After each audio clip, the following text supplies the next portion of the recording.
Live via Skype is the DB&J Wrestling Podcast. I'm your host, Turnbuckle Jim, and with me, the Halt My Nash. Oh, man, I was about to say the Rey Mysterio to whoever that guy was, rest in peace. Oh, jeez, bring that up, man. I will be the death of the show. Yeah, too soon, man. That is, oh my goodness. When you posted that link, that is just insane. Rey Mysterio. That's kind of surreal that he was accidentally involved in somebody's death like that. Yeah, but, it's not like it was his fault. It's not like he, did a 619 any differently. It just happened to kill a guy. I mean, that's freaking insane. I'm pretty sure his career is over now. I'm pretty sure if that happened to me, I know as a professional wrestler, I would probably just want to retire and become a monk or something like that. Did you hear he got death threats over this? Did he? Yeah. Wow. Yeah, whatever. It's ridiculous. You know what's ridiculous? The Raw build-up to WrestleMania. Yes. Well, folks, we're going to talk about the Raw build-up to WrestleMania, then do a retrospective pay-per-view, which is WrestleMania 23, which actually sucked. Thanks a lot, Brian. I tried to do WrestleMania 8, but that was... Did we do WrestleMania 8 last year? No. I'm pretty sure we did. WrestleMania's all grown up, and you're welcome. Yeah, that's true. Anyway, and then, of course, we do our own WrestleMania predictions for this year. Followed by finish up our Wrestlemania Madness, whatever, our bracket of the best matches ever. Brother, hey, did you hear the Lesnar news that the ESPN broke? No, I did not. He signed a multi-year contract to stay with WWE. Did he? Well, I hope it involves more than 4 appearances a year. I think it's 6, probably. 6 appearances? I don't know, but he said the money was good, the appearances, I don't know, but he's coming back, so I imagine this kind of takes the main event into doubt slightly. Yeah. Wow, that totally changed it. He's 37? Good God. Yeah, well, just imagine Sable's 10 years older. Good God! There you go. Wow. Bring it back. Anyway, let's go ahead and get started with, speaking of Raw, my goodness, I don't know what to get started on this thing. Let's start with the opening. Sting comes out, Steph comes out, Triple H comes out. Non-encounter, if you ask me. Yeah, I want to go ahead and give Raw an F triple minus.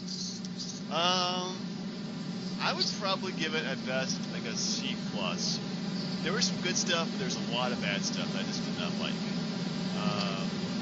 I get the feeling that Triple H is going to win the match. I just get that feeling. I believe so too. I mean, he's definitely pretty. I said at this point to win the match, so or to win it. So, but it's just not at one point did he beat up Sting, hit him with a sledgehammer pedigree, a punch that wasn't countered, something. He did nothing to Sting at all. Ridiculous. Yeah, it was really, Sting's pretty much gotten the upper hand this entire time, so I really can't see much that H cannot do at this point. So I think they're going to have a good match. I'm looking forward to that. It's the only match I really can't figure out, because you think they're going to let Sting win, but would it really shock you if Triple H won? I would be more shocked if Sting won, if you ask me. You think he waited all this time just to lose to Triple H? It's going to be an epic match, I'll give it that. Again, combined age over 100, not a fan. No, 101. Anyway, so then we have the build-up to the Under the Giant Memorial Battle Royal. I could really care less who wins that. They should have just done that last year, and that was it. Yeah, I don't know why they're going to bring it back this year. It takes people that you could have just built solid feuds around, just threw them in a match where who's going to win? Sheamus, Sandow, who cares? Yeah, really. It's kind of sad. I mean, probably Sandow will win, but it's they're putting 19 other guys in a match where there's being a match at WrestleMania and punch your ticket. But yeah, it's quite lame. I like the Divas match though. I thought that was at least decent. Can I add quite lame? I'm watching WrestleMania 30 while we're doing this, and Triple H's really obnoxious, god-awful entrance before the Daniel Bryan match. Yeah. Ugh, so bad. No, the Divas match, It's good. My only real issue is Brie. I hate her. Like, so bad. Because she wears that stupid sweater, and she looks like an anorexic Nikki. It's not good. Well, they're each to their own. I think that a certain Mr. Yes will probably have problems with that. He should have said no a long time ago. Just putting that out there. But yeah, I mean, it's a decent build-up. At least they're giving them a chance. Yeah, I mean, I think that I'm really like the whole, like, Paige versus AJ. Lots of animosity between them. Definitely not getting along. What's going to happen? I don't know. I think that's good. Give a chance. So, anyway, then, of course, we had the build-up for the ladder match, which is... It was a good match. It was decent, and then it ended up kind of a clusterfuck. Well, they've had Stardust lose a lot lately, which I don't really know why you want to screw anyone's momentum, which is why none of them should have been in matches with any of each other. None of them. They should have fought jobbers. This is where the enhancement matches would be awesome, because you could build these guys up, the other guy wouldn't look weak, and everyone would look good going into the match. Yeah. My God. It's killing me. I hate to be negative, but I feel like we're building up to Payback or Battleground or something, you know? Yeah, it's just not feeling like they're building up to it towards WrestleMania, you know? I agree, man. I think this whole, like, booking has been, I don't know, it just feels like they could be doing a lot better things with everybody.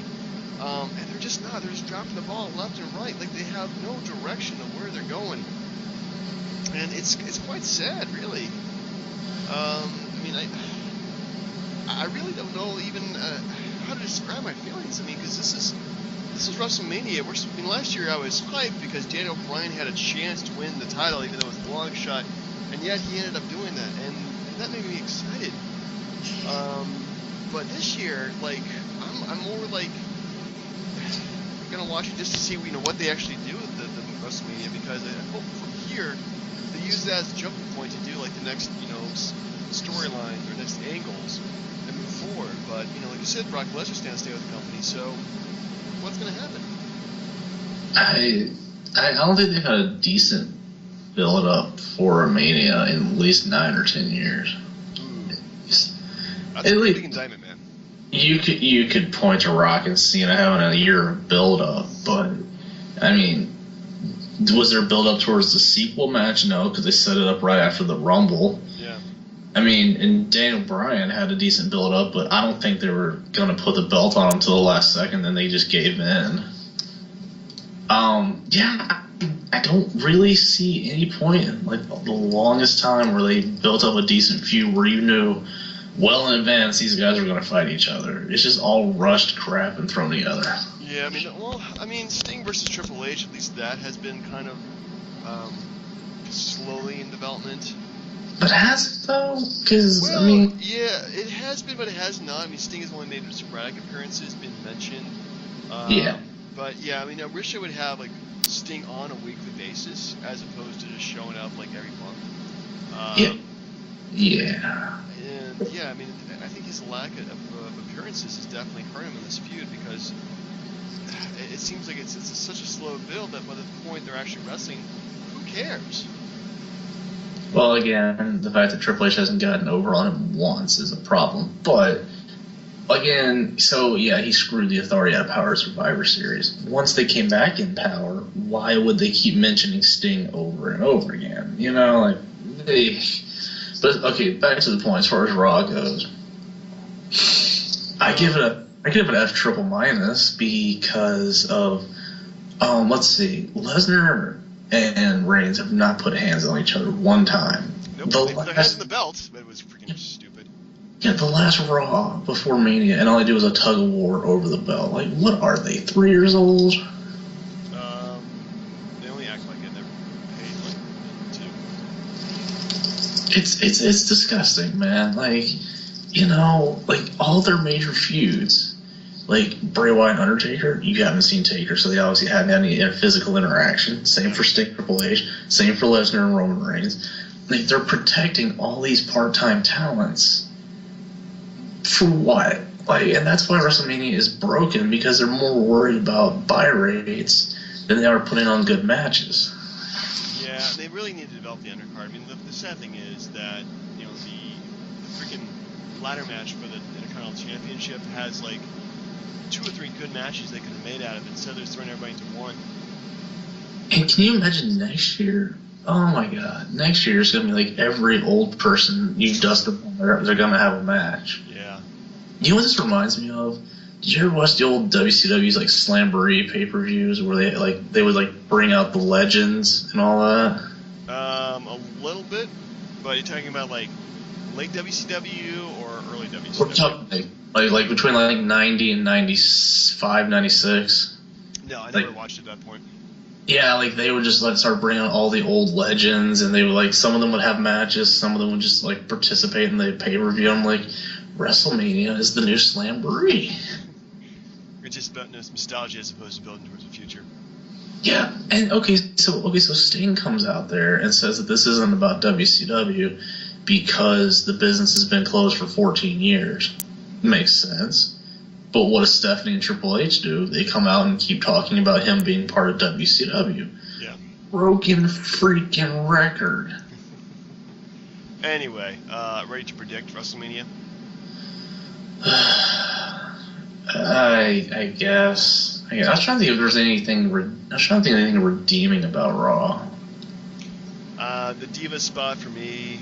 Maybe Cena get his ass handed to him. Paul Heyman's promo was pretty awesome until Roman Reigns showed up.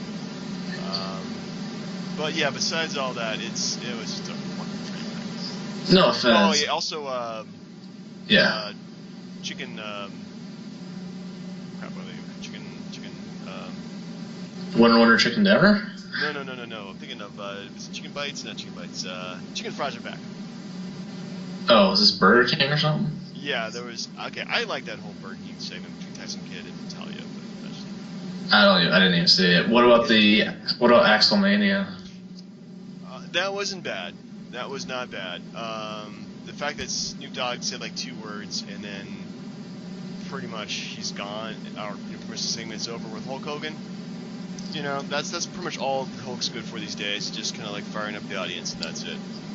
Did you know Snoop Dogg is 43? I thought he was way older than that. I thought he was. Oh man, are you sure he's 43? I'm positive. Because like he became popular when he was like, damn, he must have been like 18. Let's see, Snoop Dogg. Snoop Dogg was born in 1971, so yeah, he's 43 still. Wow. Yep. Wow, that's actually not too bad. He's looking pretty good for 43. I thought he was much older. He's younger than like half the people that are competing at WrestleMania. True that. Anyway, let's start off predictions with the tag team match. Well, it's actually the pre-show, but we might watch it if not. Tyson Kidd Cesaro versus Los Matadores. The New Day versus the Usos. Anytime it's a fatal 4-way, I always lean towards the champs. Yeah. So. I'm gonna go with them too. I think they're probably the best tag team in there. No offense to the Usos. Well, I don't mind if any of the other teams beat them, but you'd have to build up a feud and do it one-on-one. I don't feel like the Usos get it back. They really earned it, or any of the other teams for that matter. Yeah, that's true. They really need to earn their spot there. Okay, so I'm assuming probably the first match is probably going to be... Ooh, that's a good question. What's going to lead off? Oh, what is going to be the first match? Intercontinental ladder match. Probably Intercontinental ladder match. Wait, no. That... Okay, I'm taking that back. That's a mid-card match. You want that to, like, solidify the pay-per-view and, like, hold people in. My prediction, Rollins and Orton. Okay, that's a pretty strong prediction. So we'll go with that first. We got Rollins or Orton? Randy Orton. Because, like I said, it builds up like Owen and Brett. Owen beats Brett. Brett wins the title. Brett feuds with Owen. Alright, I'm going to go with Rollins just because Rollins is going to have his night. Yeah, he's still going to have his night, but I still think he needs to lose to Orton to do it. Alright. Next match, what are you thinking?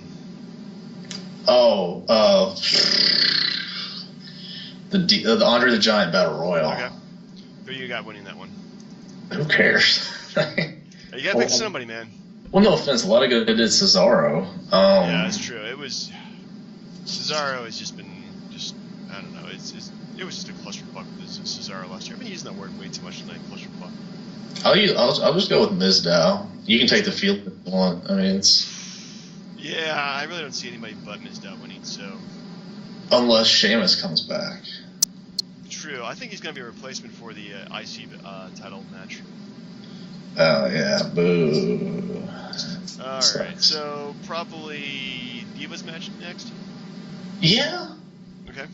Yeah, I think so. So you know what they should do is lead off with Roman Reigns and Lesnar so that doesn't stink the joint out. But honestly, it's got to be Paige. It's got to be Paige and AJ Lee. Okay. I think it's got to be like. And then it'll end up being like a fatal 4-way match with like the sisters and those two for the women's title, I think.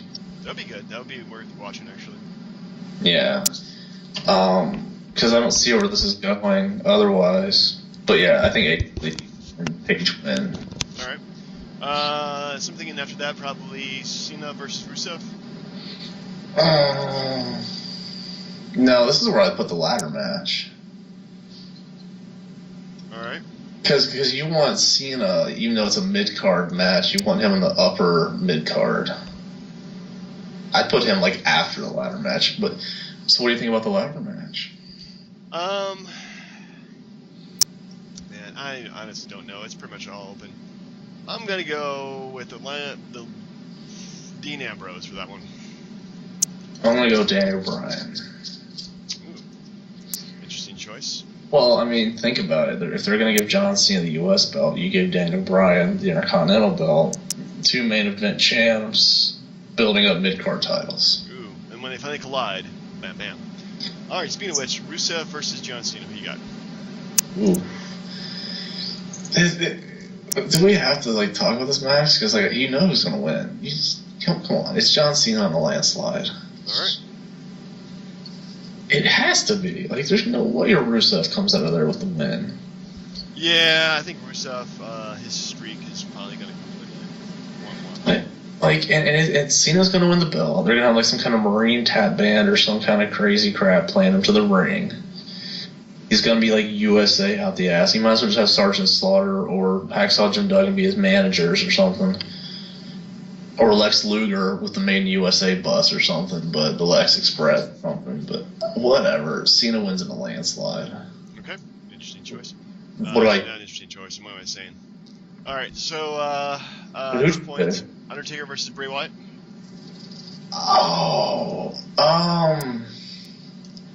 See, that's tough. Like, where do you put Sting and Triple H? I think you probably put them second to last. Yeah, you're right. This is probably a good spot for that. Actually, to tell you the truth, I would probably put Taker, Bray after the ladder match, and then go with Rusev and Cena. Okay. So you could have, like, semi-main event, title match, semi-main event, title match. I like it. But I'm going to go with Bray Wyatt. I'm actually going to go with Taker in this one. I think it's going to be a retirement match and win it. So. I don't like how Bray Wyatt, no matter how much they build him up, would be like 0-2 at Mania. Not that records matter, but you lose to Cena and then Undertaker. I'm like, what are they doing with him? Like, he needs this win more than Undertaker does. If Wyatt is the one that truly retires Undertaker, it's fantastic. Well, anyway. Upset special, Bray Wyatt all the way. Okay, so we have Sting versus Triple H.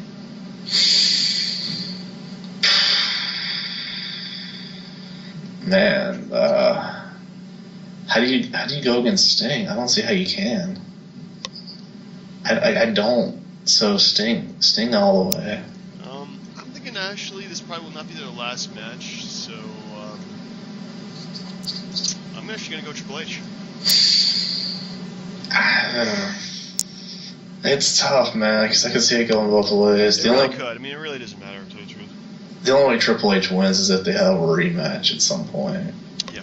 Well, I think they probably will do show matches, maybe. Yeah. They're smart. Well, we never said they were. So we come to our main event side. Reigns versus Lesnar. Who you got? Seth Rollins. Oh, wait. That's the different match. Right. Well, okay. Let's predict who's going to be the champion by the end of the night. Brock Lesnar wins the match. Seth Rollins cashes in. Okay.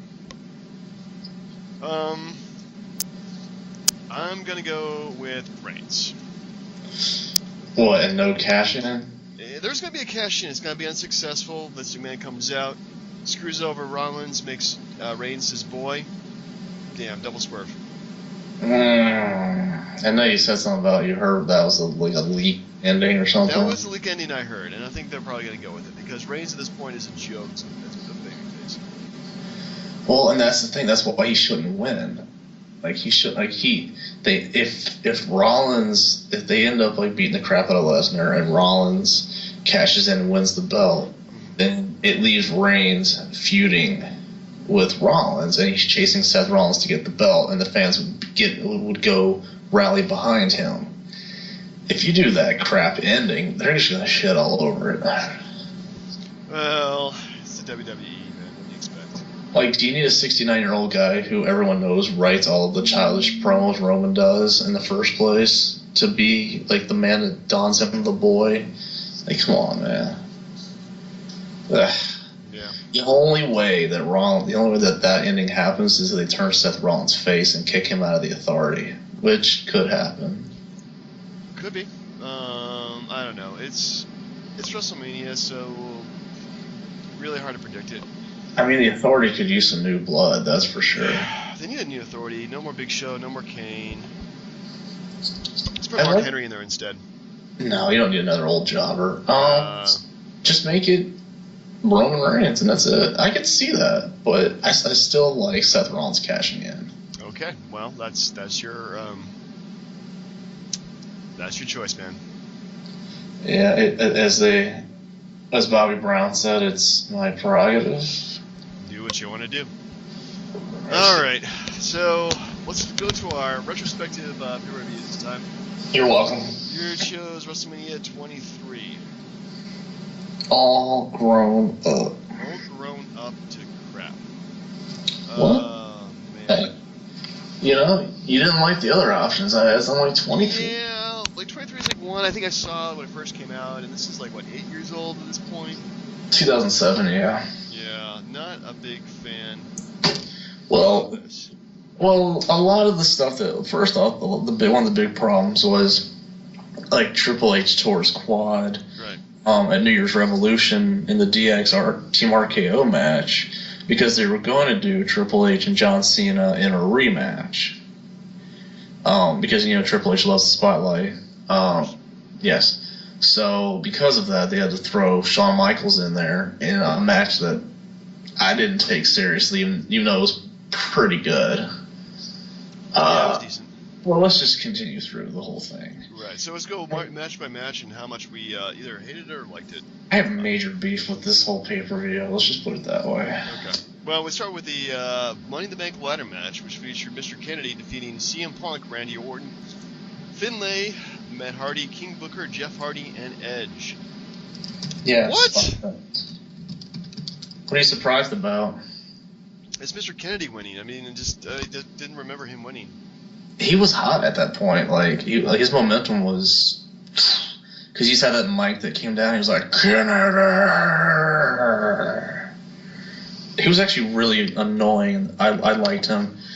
I remember, funny story. I remember like watching this at Travis's house. Commissioner Travis, for you fans that actually watch or listen or whatever. Anyways, we made a bet on who would win the match. I took Kennedy and Edge and gave him the rest of the field, and he took it, and I won. Because why would you take anyone else? Like, you would take Edge because he won it before. Right. You would take Kennedy because he was the young, rising up-and-comer, just like Edge was when he got it. But as far as the match goes, dude, like, The Jeff Hardy spot on Edge, I didn't care for at all. Like, because one thing, yeah, Jeff Hardy's like a risk taker, but why would you take yourself out of a chance to win a contract for a title because you want to demolish Edge? You should have left that for Matt Hardy. No one cared if Matt Hardy won a briefcase or not. No, we really didn't. Yeah, it's just a spot fest as usual, but it wasn't a good spot fest. Some of the stuff was good. I mean, I liked all the RKOs that Orton was doing. Yeah. The RKOs were kind of nice. Finley did some good stuff. Hornswoggle was unnecessary. Yeah, Hornswoggle is always unnecessary. What can you say? And Booker T looked out of place. Like, he's an awkward person to put in a ladder match because this is how he wrestles. But yeah.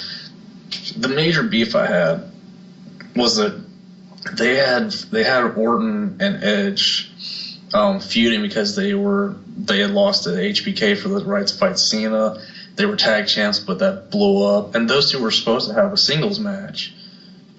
But they took that off and threw them in Money in the Bank, which I absolutely hated because they were too important to put in that match. Yeah, they're kind of like out of place. Money in the Bank's usually like the up-and-comers, and like Edge versus Randy Orton, that's kind of odd. They could have given them their own match instead of building up Great Khali. That bothered me. Yeah. Anyway, let's go on to the Great Khali defeated Kane. Yeah. I guess Did you with that. Did you have liquor around, like, take a shot every time you heard you can't wrestle? We're not going to discuss my drinking, but yeah, that might have been a possibility. Well, what did you think of it? I talked my head off about this last one. Yeah, it was. I don't know. The Great Khali, like, he has this kind of run. I think. I don't know. This is kind of like when I stopped watching wrestling as much as I used to. I think Great Khali's push is probably one of the reasons why, because he's stiff, he's ugly. Kane is a much better talent, but he couldn't make the Great Khali look like $1 million bucks. So it was very unnecessary. It was a very bad match, if you ask me. Just terrible. How about him bringing up the See No Evil hook or whatever it was? I really wish he would use it to stab him in the face. Yeah, major problems with that. And then, they were building up the body slam of Khali as like Hogan slamming Andre or something. Yeah, something like that. It was like, oh, he slammed him. No, it's not the same thing. Get out of here, people. The match was terrible. Terrible match. Anyway, next up, Chris Benoit defeated MVP to retain the United States Championship. This bothered me. And not because we were 2 months away from him imploding, but that's a nice way to put it. Yeah, I think that's the point where I stopped watching wrestling for a while. Well, yeah. But again, like, they had built MVP up so well. Like, MVP had like the giant like tube that he used to come out with MVP on the front, the cheerleaders, the whole shtick. Like, MVP was like the best heel that SmackDown had at that point. And it's like, it reminds me of like 2 years later when Orton won the Rumble, but Triple H retained the belt at Mania when he shouldn't have. Yeah.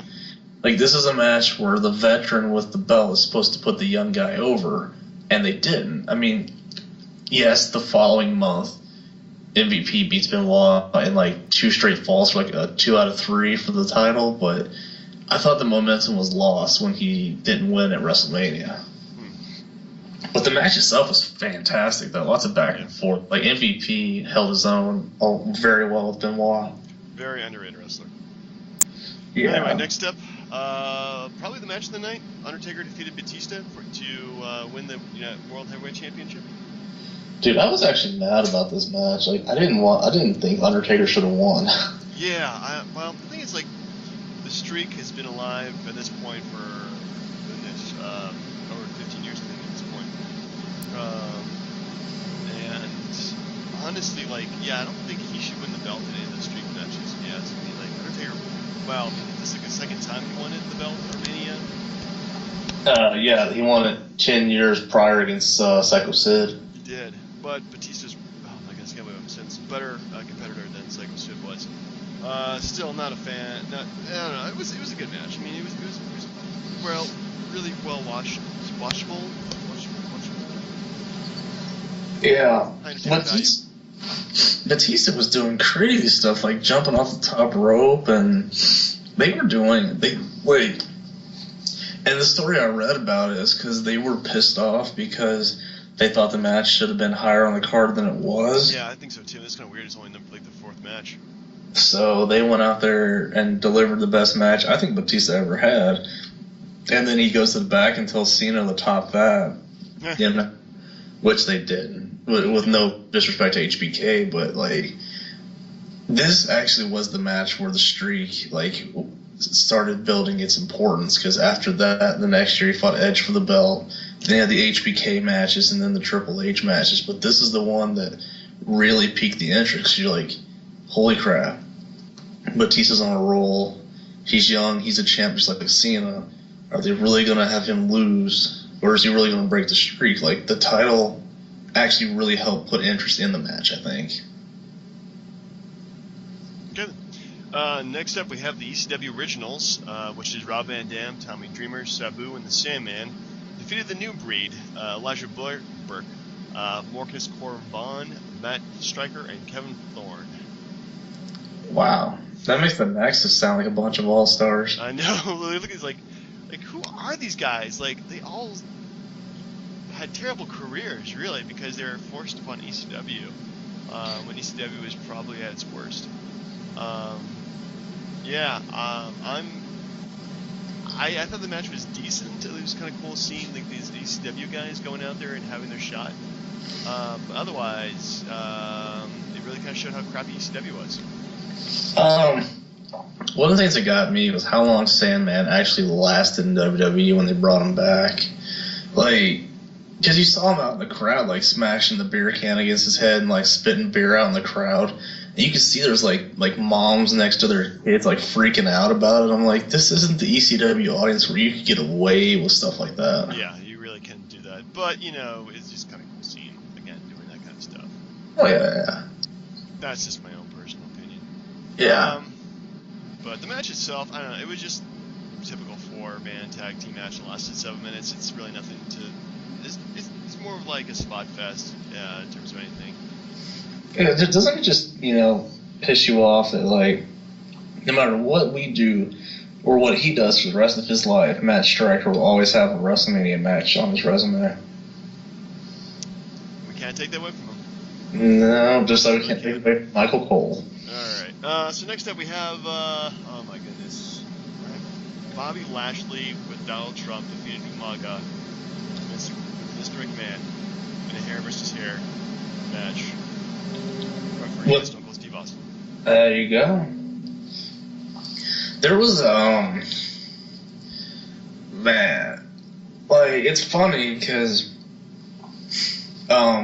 Lashley quits like 2 months after this, but as far as the match goes, I mean, it was predictable who was going to win. Because Donald Trump wasn't getting his head shaved, even though he has less hair than McMahon in reality.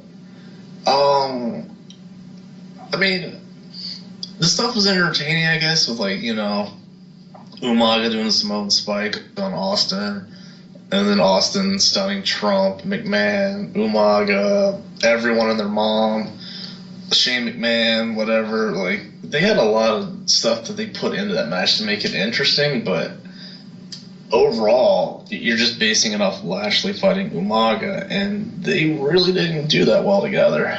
No, they were just two big guys who can't wrestle by themselves, and it's quite sad. Like, honestly, not the biggest Bobby Lashley fan. He's just kind of boring.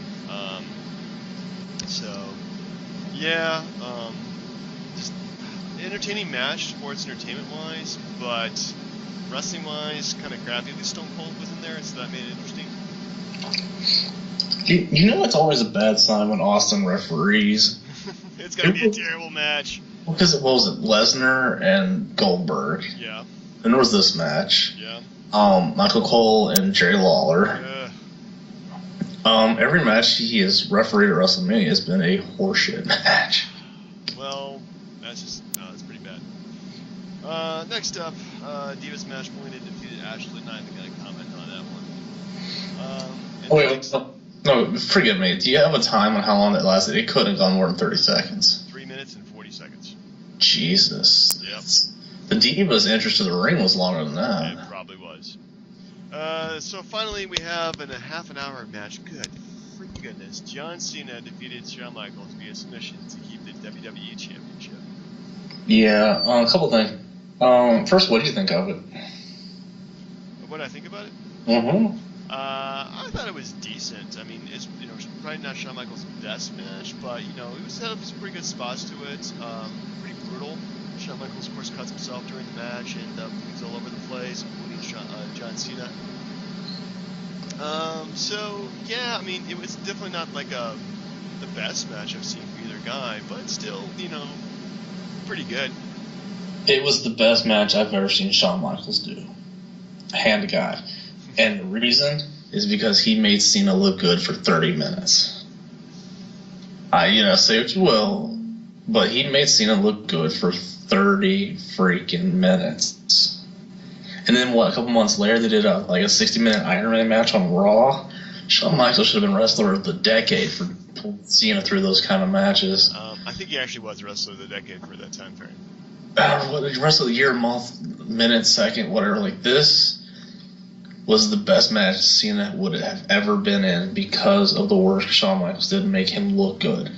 There was no way that HBK was going to realistically walk out with the belt. I mean, I'm sure everyone knew that, but Cena looked way better than he should have, and that was because of Shawn Michaels. I don't like HBK, but I have to give him respect there because he made Cena look way better than he ever should have been. Now, if I may, what did you think of his entrance where he tried to pander to the crowd with the Ford Mustang and they booed the shit out of him? I thought that was pretty funny, actually, that they just completely rejected that. Yeah. They really wanted Shawn Michaels to win, That shows you. Shawn Michaels, when he came back in 2002, he won the belt once. Just once, even though he's been in the main event countless times in Mania. So I wish he did actually have a championship run there at some point during his return, but he was just safe and do the best matches, and that was good enough. Yeah, but again, this whole Mania itself was a landmark one because your two main event title matches were the two, up and comers, the champs, right, going up against the two established legends. So I can't say that it was that good of a WrestleMania, but you could see the trend of what they were doing with those matches with the old guys, making the young guys look good. Yeah. It's just Batista wasn't that lucky to keep his belt. Nope. Anyway, so what would you rate this overall? Oh, I'd give it a B. Yeah, I agree. I think a B is a fair assessment for it. It's WrestleMania. We have very, very high standards for Manias. We think that they should be the best card of the year. And, it's definitely not a B+, but I'd give it a B. Yeah, I mean, if you take the two title matches alone, it's worth a B. If you base it off nothing else but those two matches. Which, by the way, look at this card that we just looked at and compare it to the one we're about to watch, and you tell me which one you think's better. Honestly. Honestly, looking at this card versus the card we're about to see, I think the card we're about to see is actually going to be better. By one match, maybe. Well, I mean, okay, there's Melina versus Ashley, crap match. ECW Originals, not a great match. Great Khali, D. Kane, didn't want to see that either. So that's three matches that you don't want to see. So. Alright, fair enough. So, there you go. All so right. Next week, and I swear to God, next week we should do Rock Bottom 98. Oh, God. Going back to our retro, well, I think because we're going to be reviewing Mania, we're going to have a ton of stuff to say about that. I'm good with us skipping the retro review and just talking about Mania next week, and then the week after that we'll go back to do Rock Bottom 98. Or actually, I have an idea. Yeah. I'm gonna throw something at you. We do a retro, but we actually go in depth on the winner of this WrestleMania bracket. We watch the match again, and break down why we thought it was the best match in WrestleMania history. Okay, I'm up to do that. So let's go ahead and do. Yeah, just one match for retro. That's it. All right, so let's go ahead and go through the brackets then. All right. So technically, we're down to the Sweet 16. Sweet 16. So we gotta knock these through. You know, something UVA couldn't get to. You sons of bitches. Ooh. Lost to Michigan State again, assholes. All right. Anyways, they know better. All right. So first one we have Daniel Bryan and Triple H, which I just finished watching. Okay. Against CM Punk and The Undertaker from WrestleMania 29. CM Punk Undertaker. Yeah, there really shouldn't have been a discussion on that one. Nope, no debate here. No. Next we have Warrior and Hogan from 6 against Savage and Steamboat from 3. Savage Steamboat. Oh, man. Get your coins, sir. I'm going Warrior Hogan. All right, Warrior Hogan heads, Steamboat Savage tails. Mm-hmm.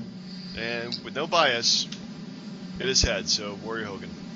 I just think that, like, you knew Savage and Steamboat were going to deliver a Hall of Fame classic, which this is the equivalent of, like, Kentucky losing in the round of 32 or something, but Savage and Hogan, I mean, that's Savage, Warrior and Hogan, that's, like, the best match the Warrior ever had. No, I'm sorry, the Savage match was, but still. All right, moving along, sir, we have Austin and The Rock from WrestleMania 15, the height of the Attitude Era, against TLC 2. TLC 2. I agree. Okay, this is going to be hard when we get down to the finals, man. It's going to be really difficult. Next, we have Taker and HBK from WrestleMania 25 against HBK and Kurt Angle from WrestleMania 21. HBK Angle. Agreed. Everyone says that Taker and Michaels is like the best match of all time, but I mean the second one was on par with it, so I can't really say that. All right, next we have Brett versus Owen from 10, and Punk and Jericho from 28. I'm gonna go with Owen Brett. Yeah, I agree. It's tough though. Punk and It's not easy. Yeah, I'll tell you what, it's not easy at all. But all right, it's great. It is a solid match right there. Here's your slobber knocker, good old JR, wherever he is. We have Warriors. I'm in Japan. I'm in Japan. It's Warrior and Savage against Brett and Austin. Damn. Oh my goodness. I could go with either one, but I'm gonna go with Brett Austin. Man, you got to. You just got to. I agree. I hate it because Warrior and Savage was so damn good. It was really good, but I mean, come on, friggin' Hart versus Austin is probably like the most dynamic WrestleMania matches of all time, easily. Yeah. Just so much like stuff behind it. It's ridiculous. Next one we have Savage and DiBiase from WrestleMania 4. Okay. And Edge and McFoley from 22. Edge McFoley. Oh, thank God. I was like, I don't want to go to a coin flip on that one. And next one we have Taker and Shawn Michaels 2. Okay. And then the other one was Triple H, HBK, and Benoit. Taker, Michaels 2. Alrighty. 1, 2, 3, 4. We are down to the Elite 8, good sir. Would you like a second to compose yourself? I'm good, man. I'm good. Alright. I'm carving barbecue from Japan. So we have cutting down the nets here in my WrestleMania 30 brackets, whatever it's called. Yeah, we have CM Punk and The Undertaker against Warrior versus Hogan. Oh my God. I'm still gonna go with CM Punk versus Undertaker. I have to give you that one. No arguments there. Sorry, Warrior. Oh, that was the only title versus title match, I think. Wow. But that doesn't really hold weight at this point. Next we have HBK Kurt Angle versus TLC 2. HBK Kurt Angle. No way, man. I gotta go TLC 2. Alright. Coin flip, heads, HBK Angle, tails, it is TLC 2. With no bias, it's heads. So which one was that? That was HBK Angle. Damn the hell. I still thought TLC was way better. Because, like, compare HBK Angle to, like, HBK Taker 2. You know, it's like, I don't know. But we're moving on. That was a good one. We have Brett and Owen against Brett and Austin. Brett Austin. Nah, I agree. No offense, Owen. Sorry. Next, we have Taker HBK2 against Edge and McFoley. Taker HBK. Son of a bitch. I don't want to get rid of Edge, but I have to. Alright, so we have the final four, sir. Alright. Let's see, so final four is CM Punk and Undertaker against HBK Kurt Angle. Oh my god. Man, this is oh my goodness.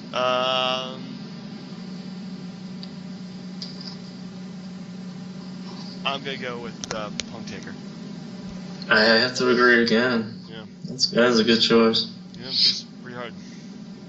Yeah, because Kurt Angle, that was a damn good match. But next we have Brett and Austin versus Taker and HBK2. Oh my god. Oh man, this is like a stupidly hard choice to make. I'm gonna go with Austin Brett. I have to agree. And now we're at the championship. Nice. Again, something UVA will never get to. Anyway, I know it's a sick burn. I love my team, but anyways, we have Brett and Austin against CM Punk and Undertaker. Yeah. I'm still gonna go with Hart and Austin. Oh, you sounded reluctant there, man. I never saw the match until like we actually went and did this, and like this is like one of the best matches ever. Like CM Punk is about half the Undertaker's size, but he's just like taunting the shit out of him in this match. I just love that. But it's Austin versus Hart. I mean, the double switch in the match. Hart becoming a full-fledged face, full-fledged heel. Austin bleeding out to the point where he's like probably took years off his life. It's some seriously sick stuff. So I'm gonna go with that one. As much as I like Brett and Austin, I love that match. You gotta look at in terms of the streak when it was the streak. Right. And no one gave Taker a better match. Not Edge, not Triple H, not Shawn Michaels. No one gave him a better match than CM Punk did, in my opinion. In your own opinion. Even the Lesnar match where he lost was a very fast count, I thought, at the end, but counts with the fan list. So I am taking this to a coin flip, sir. Alright, so heads, CM Punk and Taker, tails, Hart Austin. Let's go. Hold on. I'm bad at coin flips. And the winner is CM Punk and The Undertaker. Hooray! WrestleMania 29? That is correct, sir. Wow. And in all realities, it probably is not the best match of all time, but it is, by God, the best match I think Taker's ever had. Well, we can always do this again with another person next year and see what happens then. That is correct. Or we could have a showstopper this year, We could have a showstopper. I mean, any of these matches could blow our minds. Yeah. Alright. Undertaker. I like it. So, any closing thoughts? I hope WrestleMania doesn't suck. That's a very, I think that's all our sentiments right there. I hope it doesn't suck. I mean, it's granted, where are you spending WrestleMania? I'm thinking about going to Roanoke. Oh, that'd be fun. Hanging with Commissioner Travis? I have not asked him yet, but that is a good call. I'll see if the commission is available. Okay. Well, I'm going to be joining with the barbecue and a bunch of other people at WrestleMania party. And the pre-show starts at 5 o'clock. Good God, I don't really care about that. As long as the tag just 6:30 probably. Probably like 6:30. So they're starting at 7. It's gonna be 4 hours long, which I'm glad they're giving it time because there's so many matches that need to have a good like half an hour between entrances and everything. So. Hey, question: Is LL Cool J, is he gonna be at Mania or is he just at Raw? He's gonna be at Mania. Did they say what his role is? He's going to be entertaining our butts off. That's what he's going to be doing. Lord, he's too damn old for that mess. Oh, come on, man. Mama said knock you out. Yeah, 20 years ago. Mama said knock you. Actually, that was like 25 years ago. But anyway. Yeah, back when Snoop Dogg was 18. Crazy.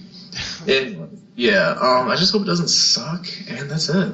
Yeah, again, I think it's everybody's hope. So I'm hoping that it doesn't suck, because it's gonna be terrible. If Monday start watching it, and it's just like I can't watch this anymore. So but it makes you wonder. Okay, quick second here. It makes you wonder what the Monday after Raw is going to be. Oh man! Do you have one Raw prediction? Prediction for Raw. Do you Depends think on what happens in the main event. I don't think Lesnar's going to be champion. I think that there's probably going to be tons of fallout. Probably some celebrations. Raw after Mania is always pretty big, because they have that residual crowd of fans who travel there. So it's probably one of the better ones. I don't know. I'll have to see. Yeah, I still think Samoa Joe's not that big of an impact to do it. I don't think. Alright, but I'm hoping that some guys from NXT. So Sami Zayn, his time is now. Yeah. All right. Good deal. All right. Well, for the DB&J Wrestling Podcast, this is Turnbuckle Jim. Fast Count Brian. All right. We'll see you next week. Really.